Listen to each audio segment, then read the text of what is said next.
Well, I am so sorry that I am not able to be with you today in person. I am actually preparing to get on an airplane and to head to Denver in order to do training for our over 130 campus ministers and 15 to 20 female staff for RUF National. And so because I'm on a plane, I'm coming to you via the wonders of video technology. As together we try to once again piece together what you have been studying in your study Seamless. As you remember, last time we tried to put Genesis back together for you and this larger gospel story that was represented in that first and really in many ways scene-setting book of the Bible.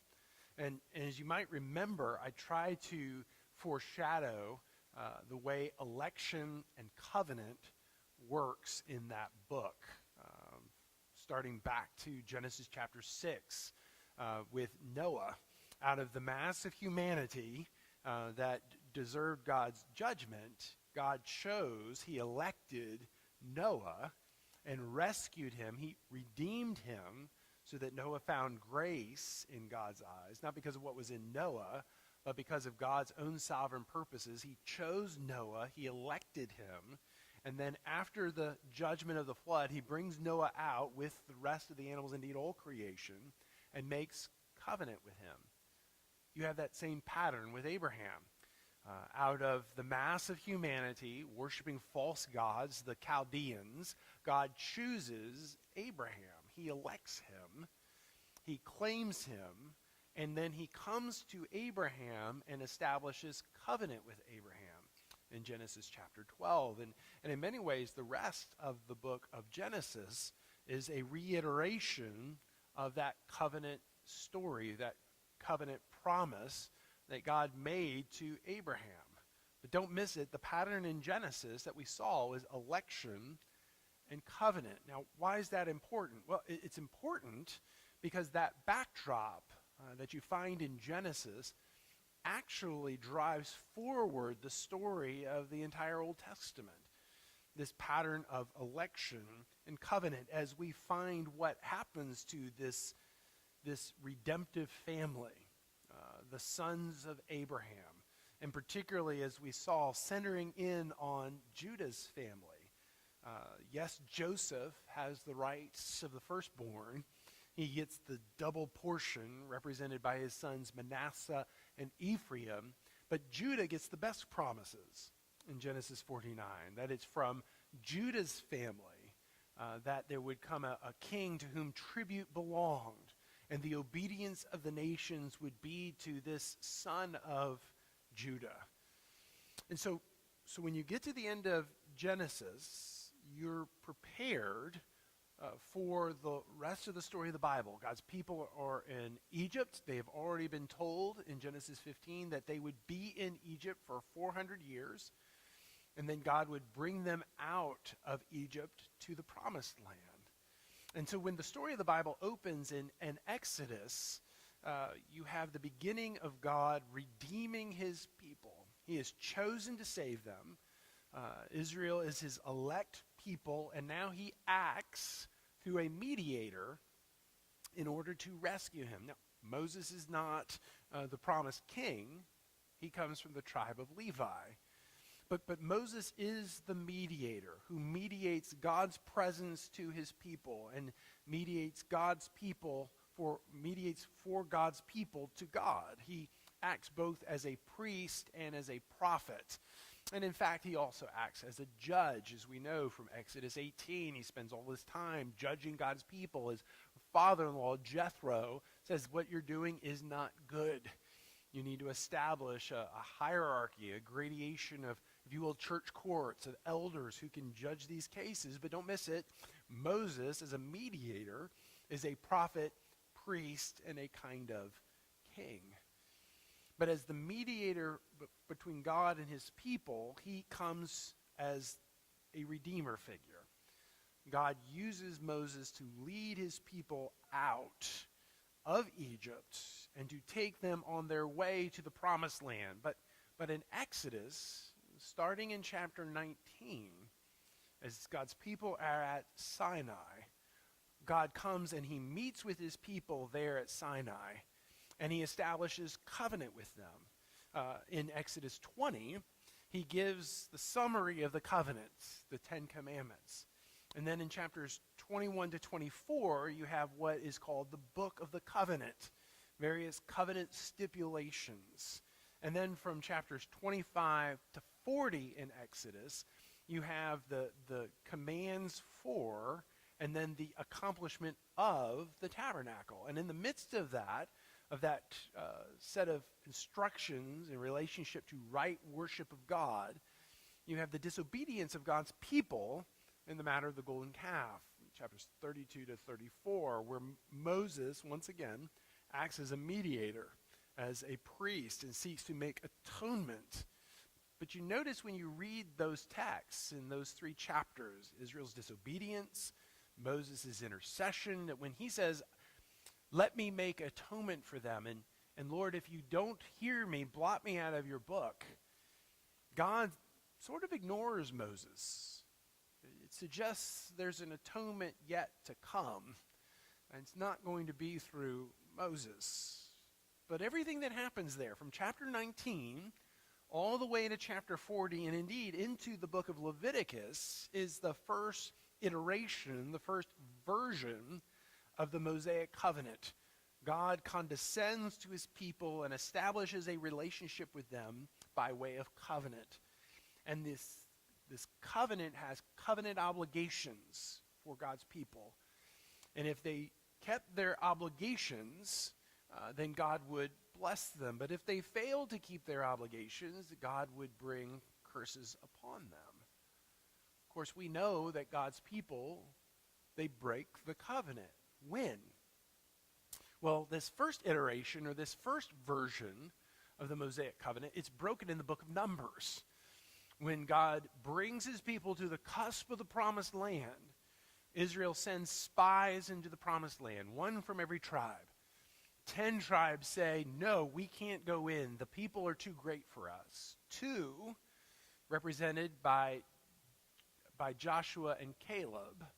Remember the tribes of Ephraim and the tribe of Judah. They say, no, let's go. The Lord is with us. But the 10 overrule the 2. And God is displeased with his people breaking covenant with him. And so he sends them back into the wilderness for 40 years. That first generation that comes out of Egypt, they die. This second generation comes to the forefront. And God brings his people through the book of Numbers to the very cusp of the promised land again, to the very plains of Moab. And there he reestablishes his covenant through Moses. We sometimes call this second version of the covenant Deuteronomy. Right? That's what Deuteronomy means. It means second law, or second Mosaic covenant, the second giving of the covenant stipulations that God had laid out in earlier in Exodus and in Leviticus. Now, this is really important. Deuteronomy, though it may stump us in our annual reading of Scripture as we try to read through the Bible, some people get lost in the deserts of Leviticus, others get lost in the struggle through Deuteronomy. But Deuteronomy is vital for understanding everything else that happens in the Old Testament. Because Deuteronomy is actually structured as an ancient treaty. Scholars like the Reformed Evangelical Old Testament scholar Meredith Kline have argued that Deuteronomy actually was based upon an ancient Hittite treaty. So that in chapter 1, verses 1 to 5, you have a preamble, the introduction, which identifies the king, who gives his title and his attributes, why it is that he is able to make treaty or covenant with his people. And then a historical prologue. Well, that happens too in Deuteronomy. Deuteronomy 1:6 to 3:29. It describes the historical relationship between the two parties in the treaty. In this instance, between God and his people, as mediated by Moses. And then chapters 4 to 26 are stipulations. 4 to 11, a summary of the covenant. And then from chapters 12 to 26, the actual stipulations. There's a provision for deposit in the temple and a regular reading of the treaty. That's given in chapter 31. The list of gods in a Hittite treaty, the gods would be brought as witnesses, but God himself presents himself as the witness to the treaty in chapter 30, verse 19, chapter 31, verses 19 to 22. And then you have in ancient treaties a curses and blessings formula, where blessings would come for those who keep the treaty or the covenant, curses for those who don't. Of course, you have that in Deuteronomy in chapter 28. And so Deuteronomy functions just like an ancient treaty would, just like an ancient covenant would. And at the center of Deuteronomy is this covenant that God has established between himself and his people. You might remember that just like with Exodus and Leviticus, so in Deuteronomy, in chapter 5, you have a restatement of the Ten Commandments, the basic summary, if you will, the executive summary of the law of God, of the covenant that God was making with his people, that they might be his peculiar possession, his special treasure.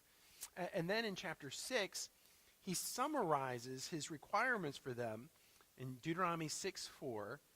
Hear, O Israel, the Lord our God, the Lord is one. You shall love the Lord your God with all your heart and with all your soul and with all your might. That summary that the Jews called the Shema meant to stand for all else that would happen in the book of Deuteronomy. But then in chapter 12, you have the actual covenant stipulations laid out.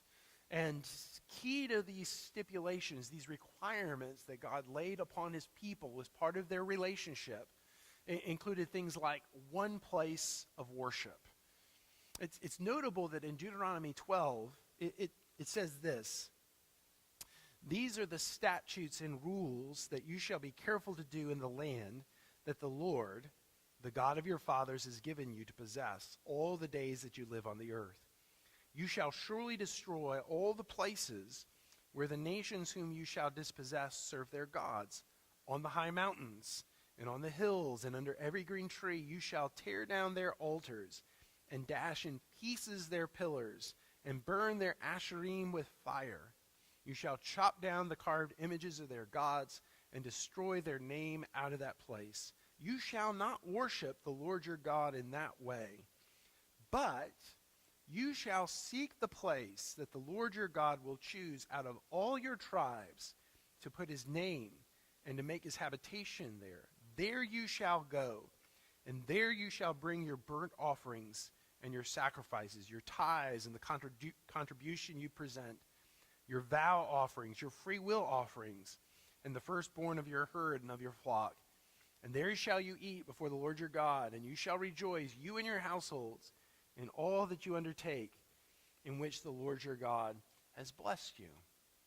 So right at the beginning of these covenant stipulations in Deuteronomy, God says there's to be one place of worship.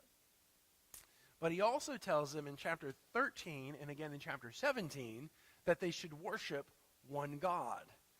Chapter 13 warns about prophets who would come and would try to lead God's people away to worship other gods. And chapter 17, various forms of worship are forbidden, worshiping the sun and the moon, worshiping other kind of idols, abominations to God. They're prohibited. One place, one God, but it's notable too that this set of covenant stipulations in Deuteronomy 12 to 26 also talks about kings, priests, and prophets.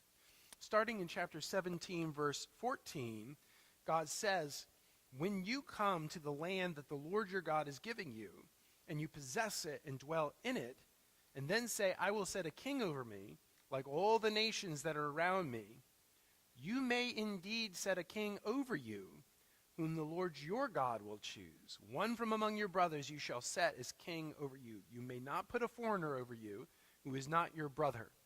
Only he must not acquire many horses for himself, or cause the people to return to Egypt in order to acquire many horses, since the Lord has said to you, you shall never return that way again.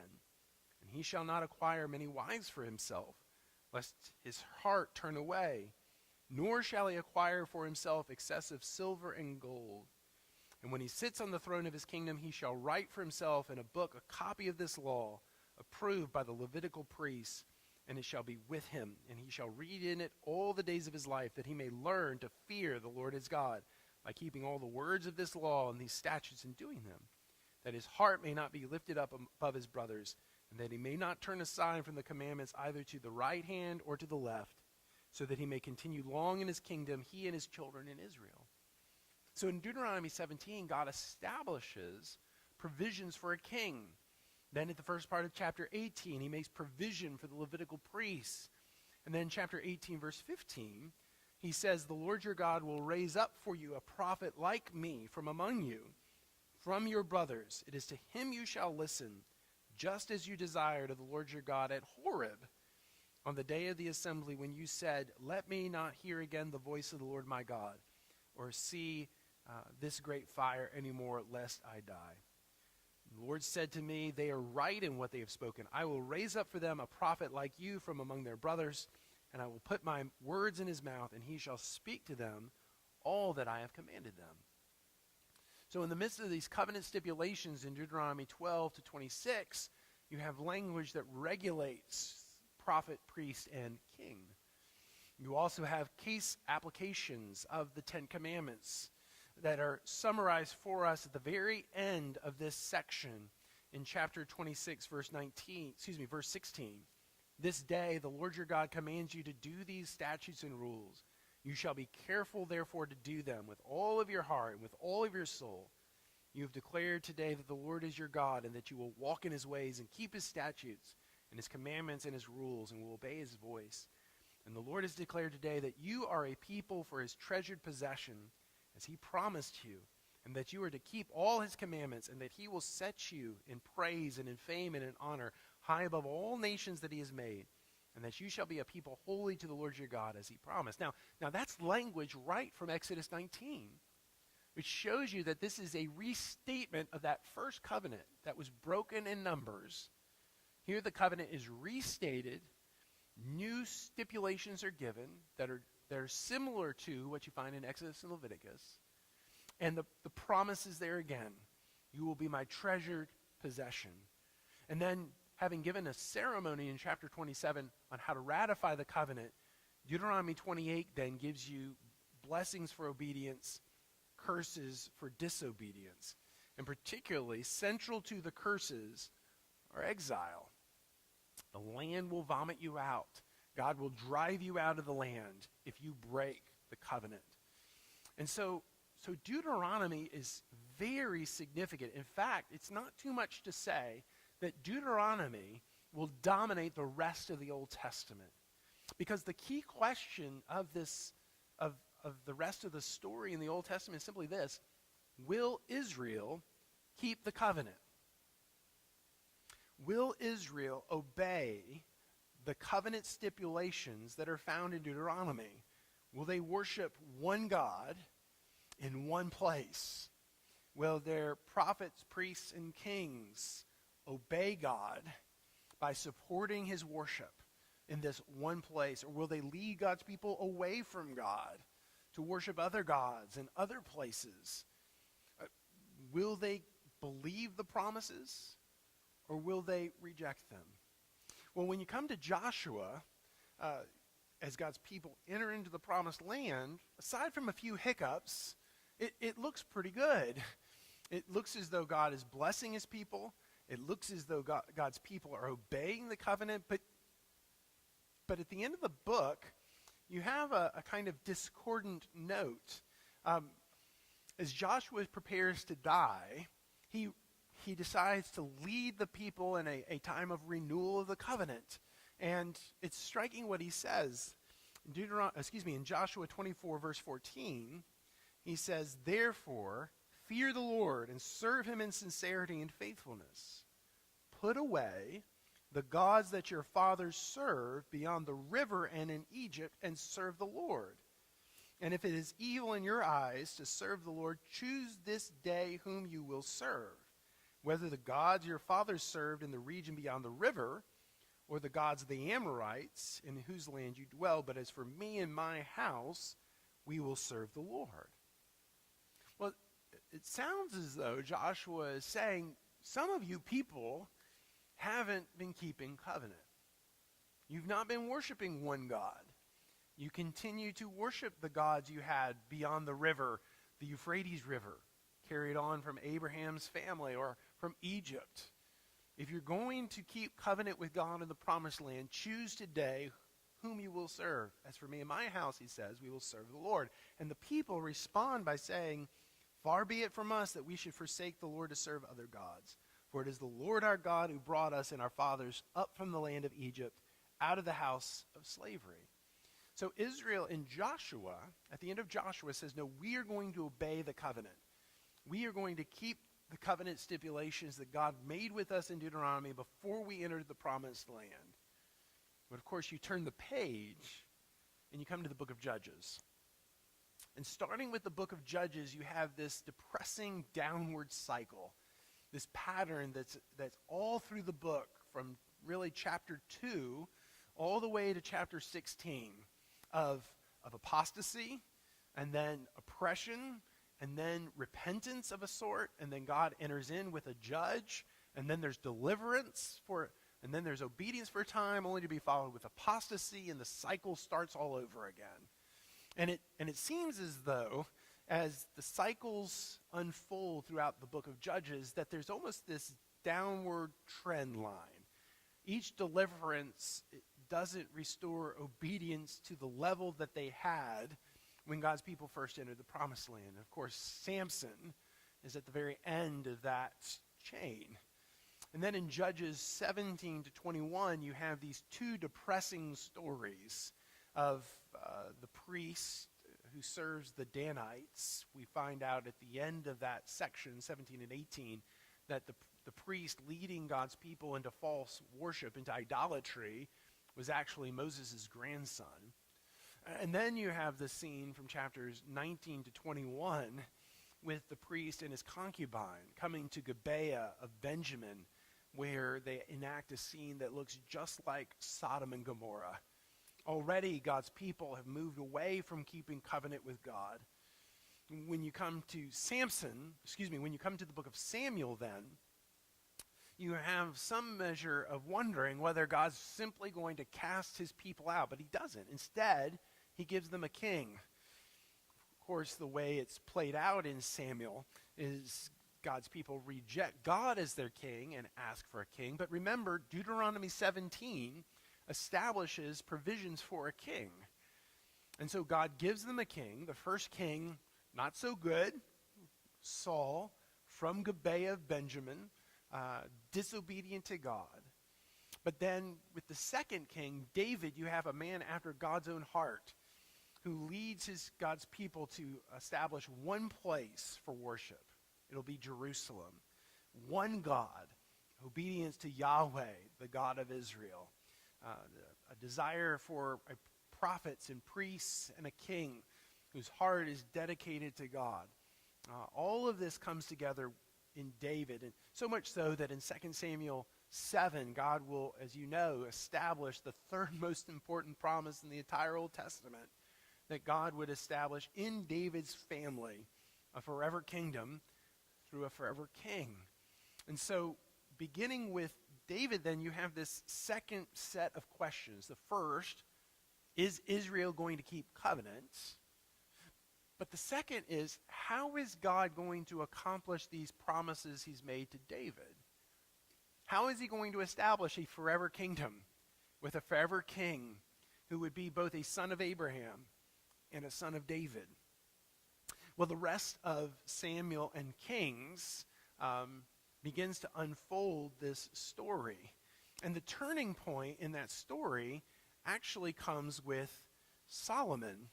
As you know, Solomon is is a great part of the story because he builds the temple, the one place that God establishes for his own worship in line with Deuteronomy chapter 12. But Solomon is also a bad part of the story. And in fact, the summary that you get at the end of 1 Kings 10 into 1 Kings 11 shows you that what God had warned in Deuteronomy 17 has now come to pass. And part of the reason why there's a divided kingdom after Solomon is because of the judgment of God that hails from Israel breaking covenant with God in regard to Deuteronomy 17. So 1 Kings 10 and 11 talks about Solomon's great wealth, which he wasn't supposed to collect.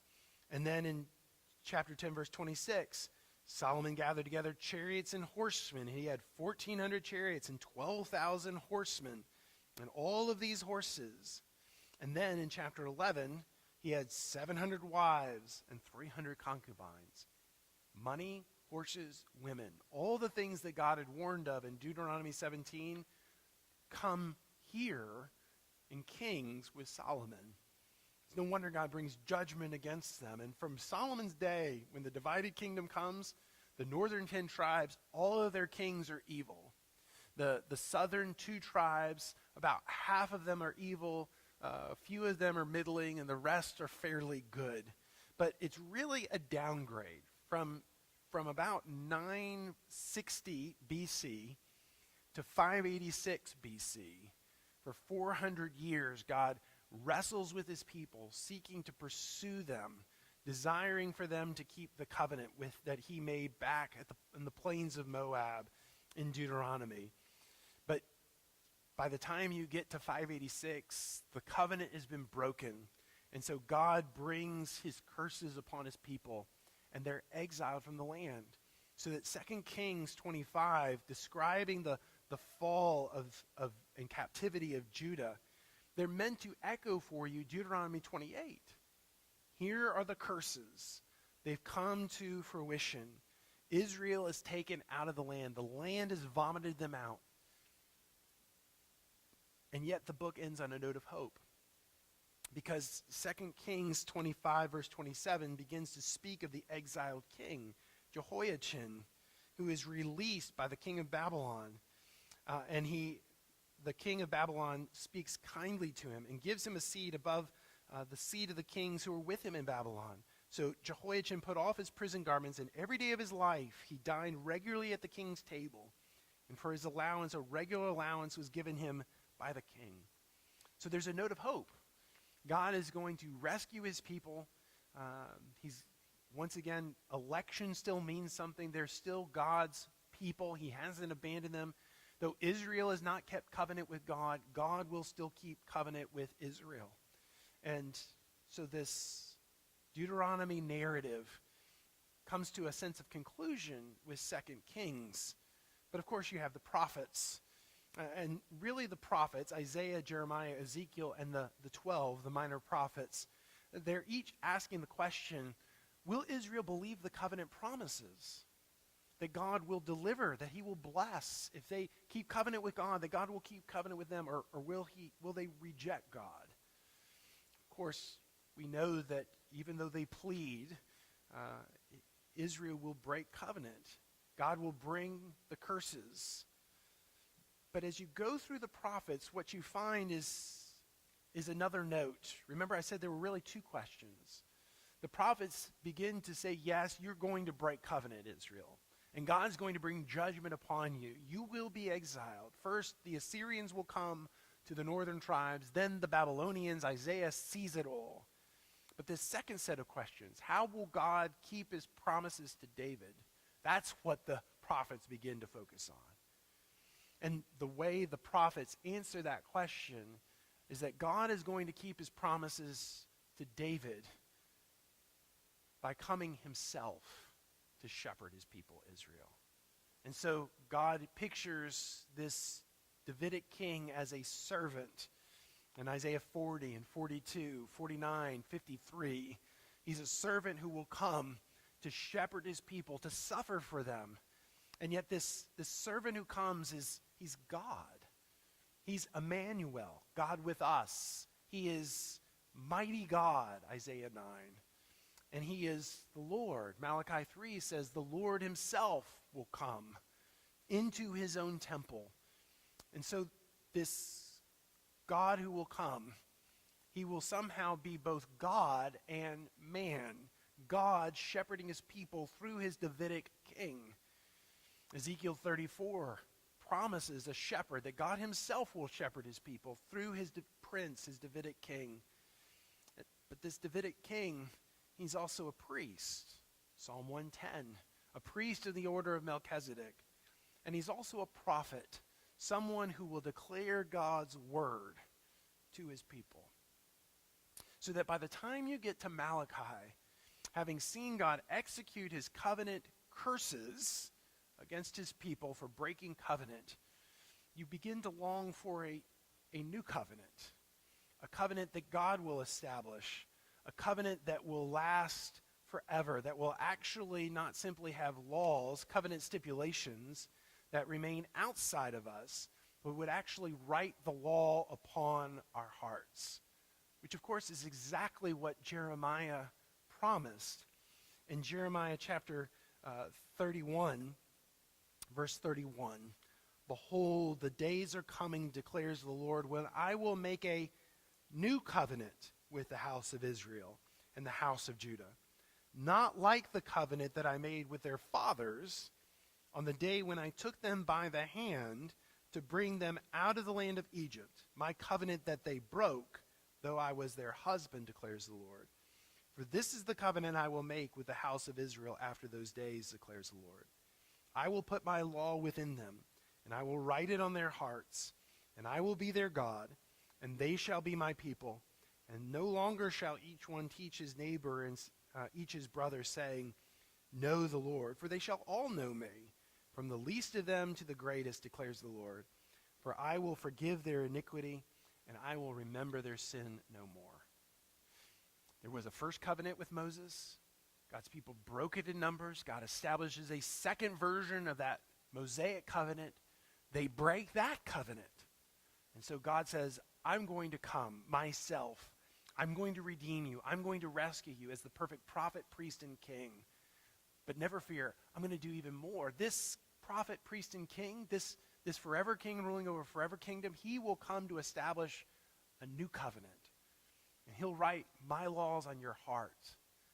And he will teach you. And above all, your sins will be forgiven, and they'll be remembered no more. This king who comes is son of Abraham, son of David, Jesus.